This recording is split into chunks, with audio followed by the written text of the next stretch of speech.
you had a chance to at least listen to one of his podcasts before, but I wanted him to come and just talk to us a little bit about the advantages and just how he got into podcast marketing, if it interests any of you, and just the behind the scenes of how you develop those relationships and really just put that in your toolbox as a way for you to get your influence out there, use the content that you naturally create every day, and develop relationships with other people. So welcome, come on up. Oh, sorry. So I have to ask a question. Did that prosthetic leg also have a USB port on it or something? I don't know. You don't know? It was charging at some point. Yeah. On the wall. It's right by our table. Okay, cool. Here we go. All right. Well, it's good to see everybody today. I don't know that I can take you very seriously, though. Yeah, thanks to the warm introduction, Carlin. I'm kind of an interactive guy, so really, hopefully this can be a dialogue, not a monologue. Yeah. I'll kind of start off with some background and just history and just kind of set the context for you in terms of the whys and the hows of why I started a podcast and the whole thing. So my background is I've owned a number of businesses over the years. Pretty much right out of school, I started a business, actually right in school, and so I've had the entrepreneurial sort of bend my whole life. And this is sort of my my group of people that I like to serve. And I think, you know, when you're in business, you have to identify, you know, your tribe, who it is you want to work with, who you want to help, who you want to serve. And so one of the businesses, as Carl said, I do lending, and it goes back to 1998, but our main focus is working with entrepreneurs and lending, commercial investors, things like that. And so those people are, they're focused on creating generally long-term wealth and opportunities to expand their business, to expand their portfolio, to expand, you know, their real estate holdings and whatnot. And so I was searching for sort of a way to reach them and create some differentiation outside of my own sort of network. So I had a pretty good network of people that I've developed over the last 30 years in business. And so I've always been intrigued by podcasting as a way or as a part of the sort of overall strategy.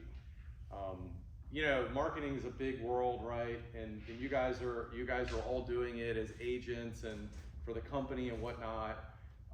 And so it's always been sort of for me a quest for differentiation and how to stand out in a crowded world, right? Because just about everything today is commoditized, right? Let's be honest, you know, houses are houses, loans are loans, you know, cars are cars for the most part. You can buy them pretty much anywhere today. And so what I was searching for was a way to help magnify and create some differentiation for me and to build trust and authority with that group of people that I wanted to reach. And I've loved the podcast medium because I like to listen to things. I've always listened to, you know, a teaching or seminars or things like that. I'm always trying to like suck up learning, you know, wherever I go, and it's just been a habit I've developed and cultivated, which will serve you well. And so like when I drive, it's been years, I would turn on the radio a little bit, but mostly I'm listening to something and trying to learn and trying to understand. And so I really love that medium. And so I thought, well, what about creating a podcast? How about doing something like this myself? And what would be the advantages and disadvantages? And I think about it in context of you all and what you're trying to accomplish and how it could help you. So I'll tell you a little bit of my story and then what I think maybe, you know, some ways that you can use it for your advantage or not, because it's a pretty big commitment, to be honest with you. And there's a couple ways to approach it. So you really have to kind of think about what are you trying to accomplish, you know, when you do a podcast. So you know, differentiation and personal branding was kind of the first goal that I had. I wanted to create something that set me apart from everybody else in the commercial space. Okay, maybe not everybody else in the world, but I'm the only guy that has my personality, and you're the only person that has your personality, right? And so with podcasting, it's an opportunity to get to know someone over time, because as you listen to their shows, you get to pick up about their personality. You get to understand a little about where they're coming from, their perspective. To me, it's a big opportunity to build trust, which doesn't exist in the world today anymore, right? People don't trust anything anymore. So particularly the internet and all that. So it's an opportunity, if you can sort of get to know someone, get inside somebody's head because they're listening to you, then they either will get to know you and like you and eventually trust you, or they may not. They'll just reject you and move on to someone else, right? Which is okay, because you can't help everybody. So the goal for me was to create that differentiation in branding, trust, to create some authority. So when I worked with clients, that they didn't just take my word for it. They're like, oh, this guy has a podcast and he's had this person and this person and this person on a show. Because what happens on a podcast is it's not really about Paul. Like if I host my own podcast, it's not about me. It's about Carlin when I have Carlin on the show. It's about William Wang, who I just had on the show, who is the Doogie Howser of finance. This guy went to USC at age 15 and graduated at 18. He's 34 today, and he just started a bank. I mean, a bank. He raised $34 million, and it's a bank, okay? He'll be on, starting Tuesday, he'll be on the show.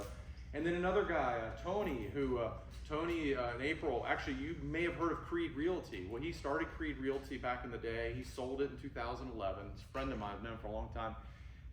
What an adventure since then. He's been in California. He ran a big VA hospital, and now he has 47 franchises, okay?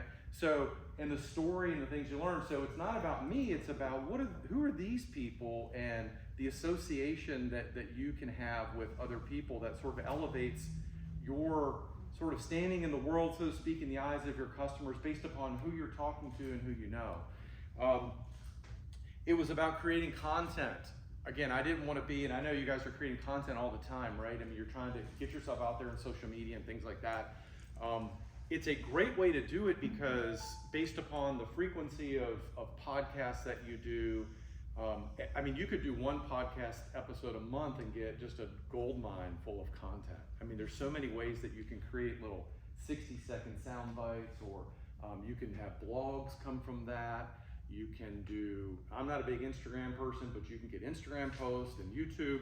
And to sidestep a little bit, there's a couple of ways to skin the podcast for the content. So you have just the audio version only, right? Which is where podcasting started, which is a little bit easier than the video version. But the video version opens the door, particularly with you guys are so visual, I think, in what you do. The video can be really effective because you can get these shorts.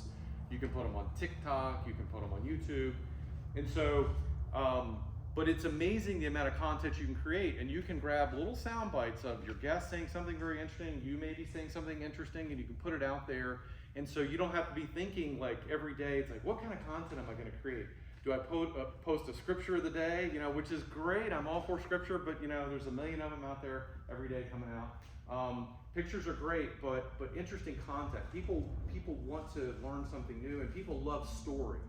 So it's a great opportunity to pick up stories by talking to people and being part of that and get that out there and get in the conversation. And the last reason I did it, and I think that you can find value here, is for relationships. Because let me tell you, if there's somebody you want to get to meet and know, and you don't know them, no matter where they are in the pecking order of life, you can get an introduction to just about every one of these people if you reach out to them and invite them onto your podcast show. So I just had the CEO of a large, it was about 6 months ago, a large franchise that they do property management. They're based out of Salt Lake City. And he came on the show.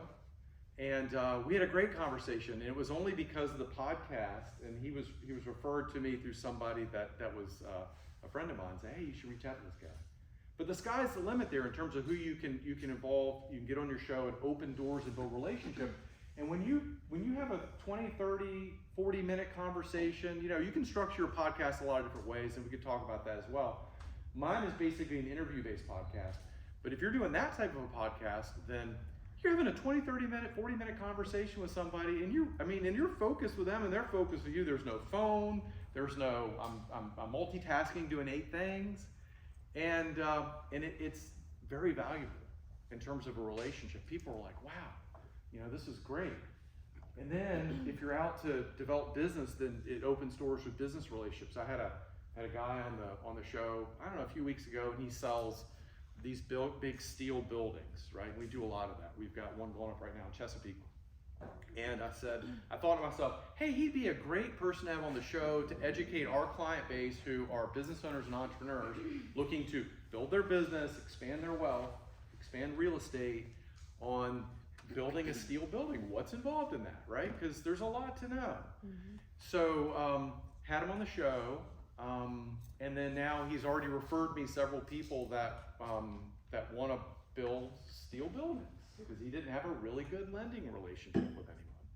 So it will open doors for opportunity for business. It will open doors for relationship, and create content.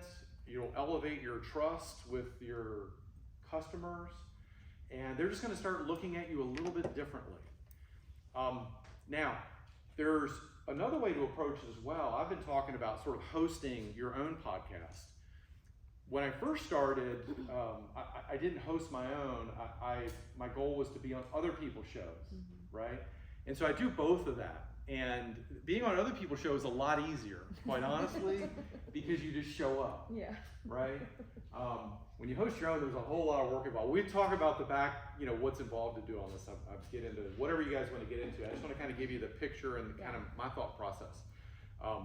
Hosting your own, being on other people's podcasts can help you as well from the authority and the value and the content, and you will develop relationships, but those are going to be different. You're going to be developing relationships with people that more or less are podcast hosts, that may be able to help you in your career, and maybe not. But again, so there's a lot of benefits there too. You have to like to talk if you're on other people's shows. If you host your own, you don't really have to talk a lot. You can just ask questions. I like that because I'm actually kind of an introverted guy. And so, put me in a room with 100 people to say, drop me in there to cold network. I'm like, I'm not. That's not my thing. I studied engineering, right? That's because you do math and science and all that. But I like talking to people, particularly one-on-one. And if I can get you on the show and ask questions and listen, it's amazing where these things go. I mean, it really is the things that you learn and then the relationship you develop. So that's an approach if you're not like that outgoing, but you want to create a podcast. If you are outgoing, or even if you're not, but you have a specific message you want to get out there, I would say if you're going to be a guest on other shows, you have to have a message and you have to have a call to action, okay? A reason for people to want to reach back out to you. So I'll give you a little story for me. So I started there, and you can do this yourself, or you can hire agencies to do this. And I hired an agency in the beginning because I didn't have the time and energy. But they'll find appropriate shows for you to be on, okay? And if anyone's interested in that, let me know. I've got some very reasonable resources in terms of cost to do it, because if you go on Google, you're going to pay out the wazoo. But I've got some ones they're really good and very reasonable. So I said, well, book me on shows that are for business owners and entrepreneurs that need money, because our whole thing is we fund the businesses and the dreams of business owners, entrepreneurs, real estate investors in non-traditional ways. So let's get out there and talk about that. But what I realized was that was such a wide open, it's such a big sort of concept and topic, I didn't really have a call to action for them to identify themselves and say, hey, I'd like to do business with you. So I've kind of put the pause on that and then dialed it back and then came up with a reason. So I've got a book coming out, which is actually launching next month. We've got the launch date as of yesterday, I said it. But it's specifically focused on one segment of that where I can talk to business owners that have a local presence. They're growing. This sounds like you guys. That are growing, that have a reason to be in a local presence for a long time.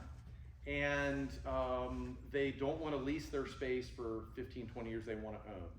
And so the whole book is designed to talk about the advantages and disadvantages of doing that.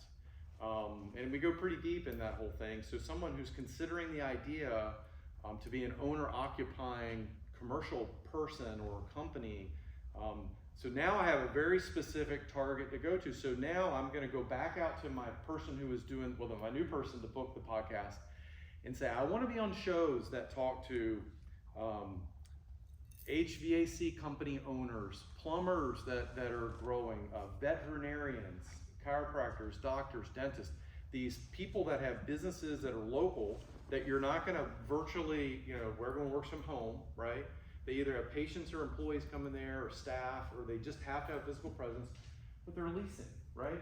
So if I can get in these shows that they've already developed an audience of that type of person, a certain percentage of them will be considering buying their building, right? Or having a lease come up, and a certain percentage won't. But at least it's a target and it's more specific, and I have a very definitive call to action for them to reach out and say, hey, I'm interested in having a conversation. So the outbound one is more of a, you have to have a specific message and a reason for people to contact you, or you're just gonna kind of go out there and spend a lot of time. Mm-hmm. The inbound one is more of the where you host your own, where it's the branding, we're building relationships, we're opening the right doors, we're building content, and it's a longer term play, okay? You're not gonna get business probably tomorrow from that, but if you can do it over the long run, then it can really benefit you from that authority and the trust and the relationship perspective. So there's a great book I read on that, and if anyone's interested, it's called Content-Based. This is the best book I've ever read on this idea, Content-Based Marketing by James Carberry. James Carberry. Anyway, so he talks about both of those types of approaches, what they've learned, and he's got 3 million downloads. I mean, they're out there. We're not out there. We're doing okay, but not like that. So that's kind of the big picture. We can get into the mechanics and the details and all that as well, but I would say what you have to think about is how would this apply into your overall strategy? From a personal branding, from how do I build clientele. The one downside to podcasting is there's no real geographical limit to it, right? So if you do a podcast here, then somebody in California might listen to the show, and that doesn't really serve you if you're selling real estate here, unless they're moving into this area, okay? Unless they're moving to the area. So maybe if you had a podcast that was about local area things that are going on, people that specialize in different, components of this area, like somebody maybe with Colonial Williamsburg and somebody with the beach, and then you could have some of your partners, like your lenders, your title people, appraisers. You can talk about the process of buying. There's a lot of things you can do, but you have to kind of figure out for yourself, what is that sort of angle? What is that, purpose of my show? How am I going to leverage this? And then how can I take this with my potential clients they're reaching out to me all the time with the existing marketing I'm doing? What would add value there to what I'm already doing in terms of them deciding to choose me as a real estate agent versus someone else, right? Because at the end of the day, that's the question we all have to deal with, right?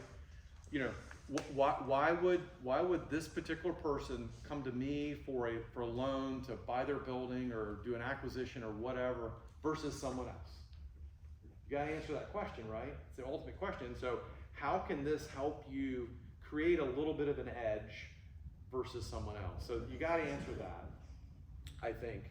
And then once you answer that question, then you can start thinking about, who, what, when, where, and why. I mean, I think stories of your client experiences are awesome. Interviewing clients that are happy, and these don't have to be 45-minute interviews. These could be 10 or 15-minute, vignettes.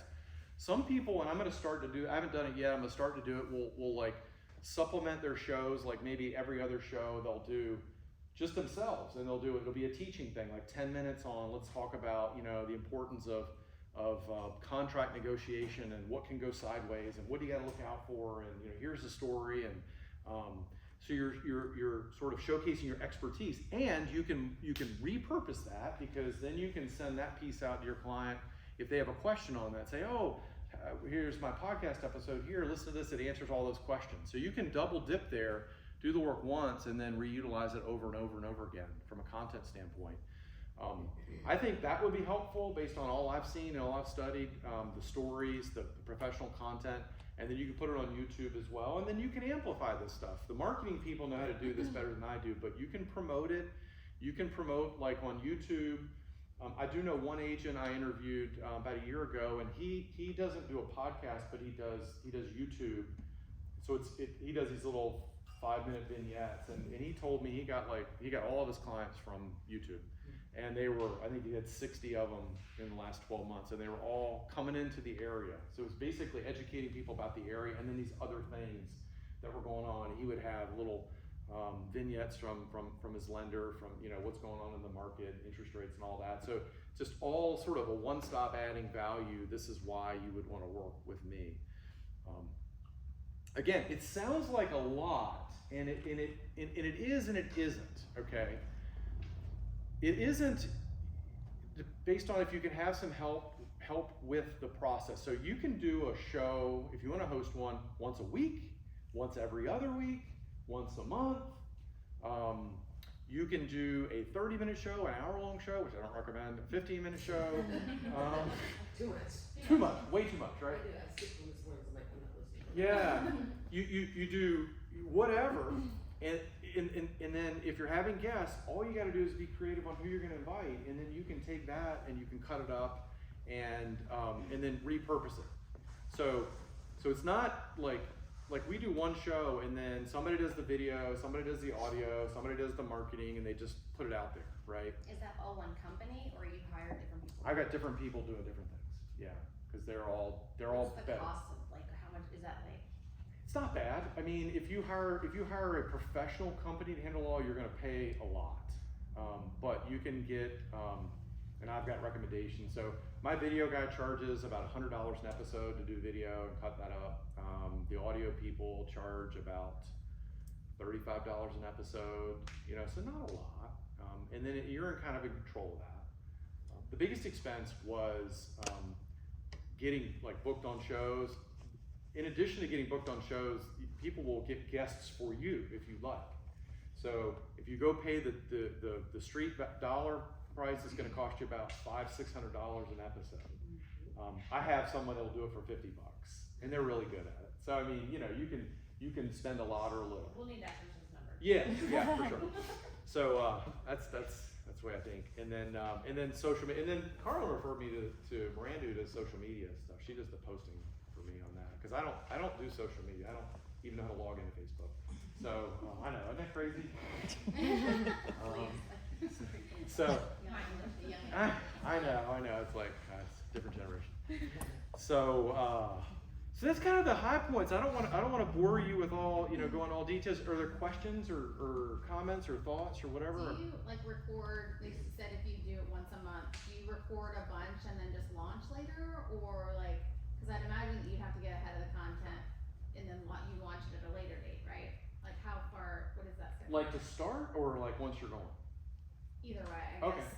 Yeah, it's a great question. So to start. 2 weeks before it launches, or? Yeah, so I can tell you the way I was doing it, the way I'm doing it now. I mean, it's in the beginning, I recorded 4 or 5 episodes before we launched, and the goal was to go 1 a week. Okay, and I had someone that was aggressively booking appointments for me, and so we would try to schedule 2 to 3 a week, and so we had a little bit of a buffer. Now I've been about every other week, because I've just been so busy. I haven't had time to really do a lot of them. But I think that's enough. Yeah. And generally I'm 1 or 2 ahead. So I've got 1 or 2 in the queue that are like the 2 I just recorded. They haven't gone live yet. That one's Tuesday, and then one will be 2 weeks from now. Okay. So you don't have to do a massive amount of work, and you can bulk it out. Like I would set aside a Tuesday or a Thursday afternoon and 3 time slots. And I would just set it up on the Calendly and let people pick a time. But I didn't open my calendar to the whole week. I would just set just a couple of blocks just for this. And that way I could go in and have 1 or 2 or 3 interviews, and I'm done. And they generally come in, or you do all virtual? It's all remote. Yeah, it's all remote. So there's some recording software out there, a couple of different services. One is called Iris, and Riverside is the other one, and they both have their pluses and minuses, but generally they're pretty good. And so they're much better than Zoom because they record in high definition locally. So it's recording on your computer, it's recording on my computer, so if there's a glitch in the internet, it's not a problem. And then it sort of puts it together. Whereas Zoom, if there's a glitch, it shows. And the audio quality is a lot better with those. And it's like, you know, $30 a month, right? I mean, it's very marginal cost. So the secret is to put a system together, though. It's not, you can't sort of like every week, like what am I gonna do this week? You know, it's gonna be like, okay, we're gonna have a guest on once a week, or I like to batch them if I can, because people have reschedules, and you know how people are, right? So you have someone doing the booking. If you can get someone to book you for $50, or if you already have a great network, you'd be amazed if you just reach out to people that you know that you think would add value and say, look, I'm starting a podcast. Would you be interested in being on it? Here's what I'm thinking, how we can add value to the customer, my client, past, present, future. Past customers that are happy with you, love to get your story. You've got an amazing story, and you could probably book out, you know, 10 or 15 right away, and you'd be like, okay, you've got more than you want to even deal with, you know? So you can get that content.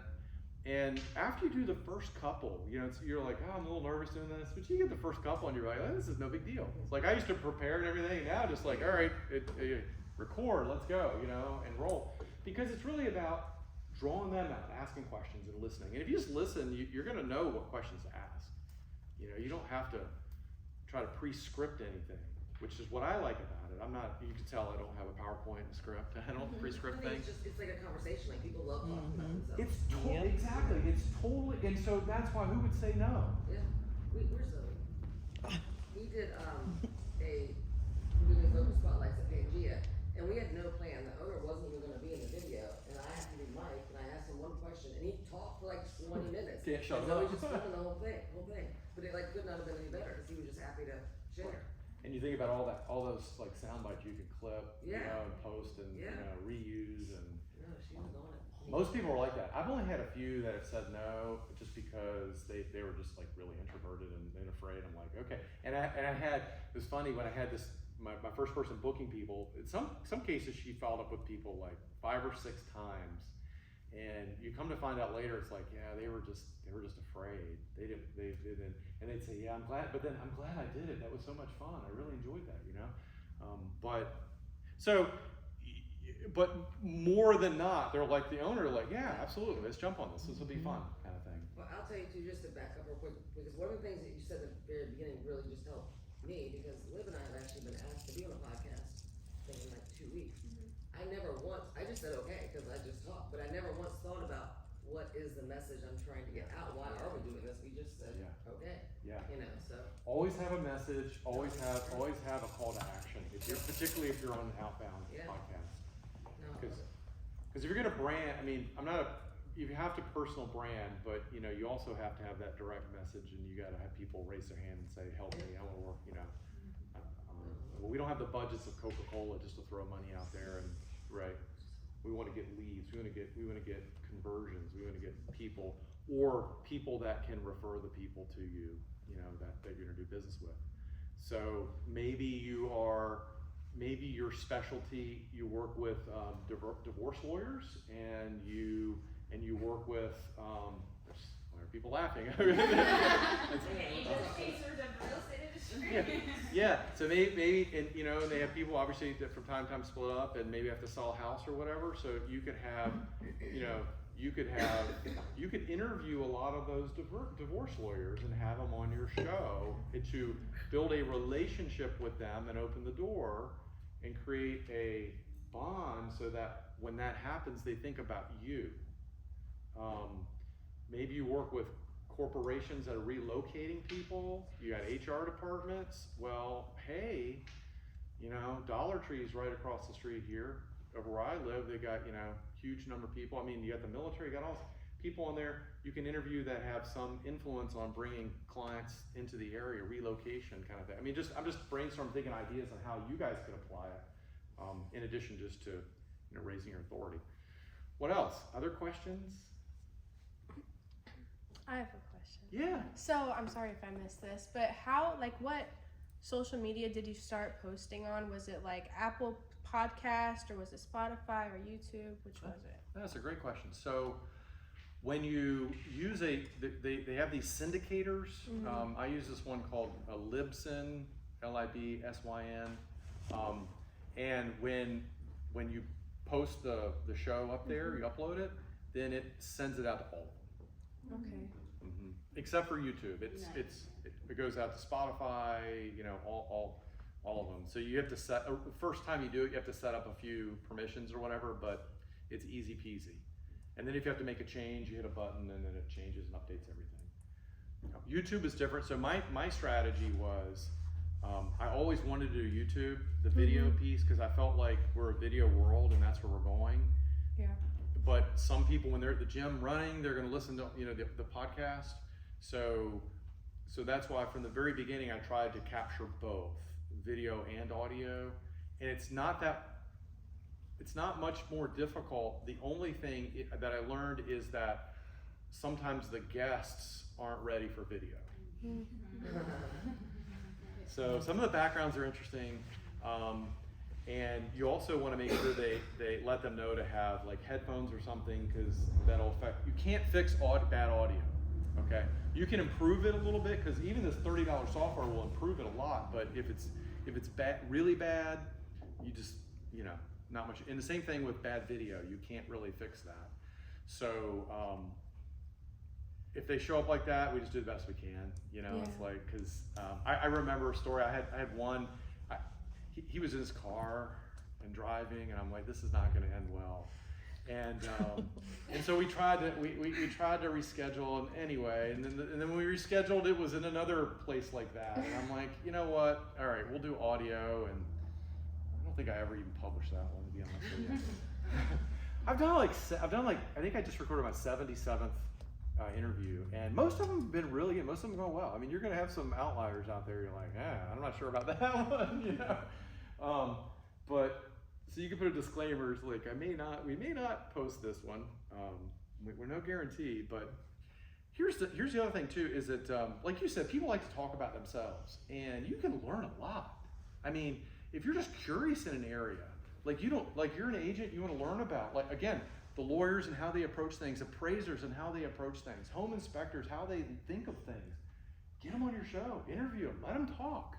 Not only are you going to learn, but your people are going to learn. Your clients and your future clients are going to learn.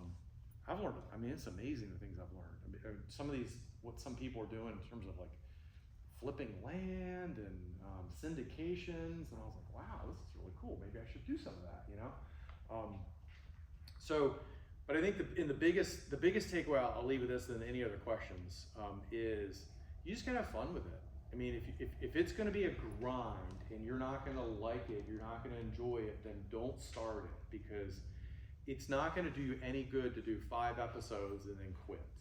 Okay, it's like anything in life, right? You go to the gym for a month, okay, and then it didn't help you. So it's a marathon, not a sprint. And if you approach it that way, I always try to look again, long haul. If you're in this business for the long haul, if you're only in for 6 months, don't start it. But if this is going to be a career, or this is a career, and you want to go to the next level, it is not the only way, but it is a great way that you can separate yourself from a lot of your competition that'll never do that. You have a lot that post online, post on Instagram and all that, and that's great. But to create a library, so I can go back to 77 episodes, 77 interviews, and I can pull content, I can index the content, I can hire somebody to go through a year's worth of stuff, a year and a half, and just find things that are appropriate to promote on a Friday email that goes out to all my clients, to posting or whatever. And then when this book comes out, I'll be able to go back to all of those and say, hey, look, we've got this coming out now, right? And so get this out to your people. So you gotta have fun. It's a long-term play. It's not a short-term play. You guys have a great place for it. You could set up a little office there and a microphone, and you could knock it out. And all the podcast equipment. We're ready. Well, there you go. What are we waiting for? So, yeah, Chris. Question. So you've done 77? Yeah. And over a year and a half? Yeah, about that. how has your audience grown from the first to the 77? There was really no audience for a while. Yeah. Now we're getting about 100, 150 downloads a month. Yeah. I mean, And that's just natural, or yeah, it's natural. $0. I have to do no promotion of it. See, my goal originally was not. Okay, so that goes back to the goal of your podcast. So you might want to start a podcast because you want to be this podcast star and monetize it and all that. That was never my goal. I didn't want to monetize it. I'm not the Kardashians, in case you didn't figure that out, right? So mine was about building relationships, open doors, building authority and trust. And like my transactions are larger, you know, Right. they're 500,000 to 20 million. You know, every deal is a good deal. I don't need a million of them, right? So, so my goal was to just get it out there, get organic growth, get the foundation. Now, to that point, we will probably in the next 6 months with the book and all that, move the strategy to now we're going to start promoting all that because I've got all this YouTube content now. Some of the YouTube things we'll put up and we'll get 150 views like that. I mean, you know, so it's different medium, different people listening. do you find that the people that you're choosing to interview are asking you that question? Like, do they care? No. Okay. I've had one person, and it was a company, and they're like, the guy wanted to do it, and he went to the head of marketing. He's like, well, how many are they, you know? Yeah. I was like, well, not enough for you, probably. So I didn't want you anyway. You know? It's like I've been told no about better people than you. So yeah, so that wasn't the goal initially. But if you were strategic about it and you were focused on that, you could grow your exposure a lot faster. I mean, I think all of us are probably more locally centric if we're going to do something like that. So the numbers don't matter as long as it converts to business, right? Right. You get Yeah. 50 people listening. Right. But I was just interested because, you know, going to ask somebody at a company or a business to interview them, I just feel like that would be a question I would ask. Yeah. But you know, the other thing is you could say, look, hey, I'm starting a podcast. You can be honest with them. I'm starting a podcast. It's on the way up. I'm fascinated by what you do. And I know we don't have massive distribution, but I'd love to have you on the show. I think you add great value over time because it's evergreen. Remember, the conversation we had a year ago is still valid for the most part. And so people will find it. So here's another thing: you get SEO in Google. People are finding me just because we pop up, Right? because now we're all over YouTube, we're all over Spotify and all that. Now, to your point, if you're really strategic and you want to grow it and say, so if I interviewed you and you already had 10,000 followers on whatever, then I could have the marketing person take that episode and promote it to all your followers. I can get 10,000 exposures like that and we could grow it very fast. So if you want 10,000 people to hear it, or at least be exposed to it, that you know, that's fine. We can do that for like $5-10. Yeah. Pretty cheap. So there's ways to do it if if that's sort of your goal. Cool. I have a question. Yes. You said something about putting a disclaimer, like we might not air the show. Do you make all your guests sign a contract before they record? Nah. I mean, it's in my head. It's like we may not use this. I don't really. It's like they're like, hey, how come our show isn't going live? I was like, well, It was terrible. change the strategy. You know, it's only been one or two like that. To be honest with you. Yeah. That you had, and it was just totally Yeah. Just nothing you could even. Yeah, and so most of that's early on as you're learning, you're trying to kind of find your way. But the other thing is that as you go on with it, if you're consistent, the early ones don't really matter a lot, and it's kind of cool to see how you've grown over time. And people are looking for continuity, and they're looking for authority and trust. And if you can do it for the long haul, and you have a history, and they see that, you've got automatic credibility and authority, and some trust. So like, look at this. Look at who all these people, they've interviewed, and they've done it consistently. Because everybody can be a flash in the pan for a day, right? So again, I say it's a long strategy. Yeah. But if you can have fun with it, and I can answer. You can email me or set a call. We can set specific questions. I'd be happy to do that for you guys. My cards are around here somewhere. They're on the table. On the table over there. So if you want to see kind of, so I've set up kind of a personal branding page, which is a work in progress. okay? Everything's a work in progress, right? It's paulneal.net. You can go there, you can see the podcast and the video and the audio. And then it's on YouTube as well as the Entrepreneurial Agent and on Spotify and all that. I gotta go make sure my podcast got aired. Did you cut me? I did not. You're on the way to the airport though. I did. We need really. You know what would be a great show? We need to do another one and talk about the merger that you guys did. and all Yeah. that. Because from a business standpoint, a lot of business people are thinking about that and doing that and considering it. And there's pros and cons and there's cultural issues and there's like getting people to work together and blah, blah, blah, blah, right? So I think we should do that. Set a time. All right. And get the partners here and we'll do something. So you can sit in your little podcast room, you got the recording equipment. Not in yeah? costume. I bet we get so many views dressed like that.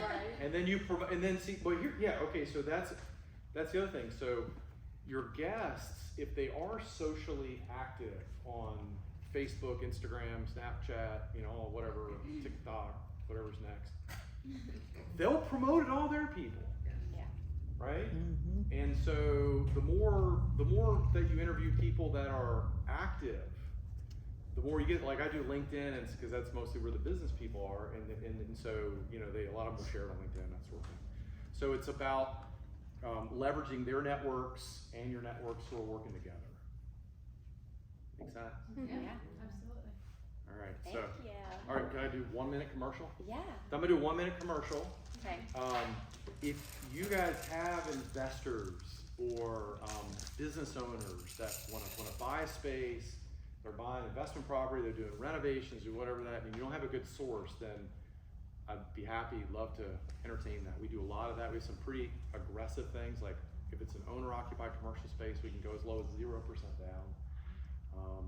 If we're doing like fix and flips, which they're not my favorite because they're small. We like the larger ones, but we still do a lot of them.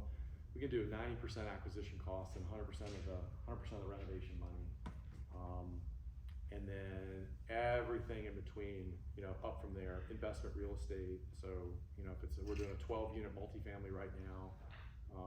We do a lot of construction. So new investor construction.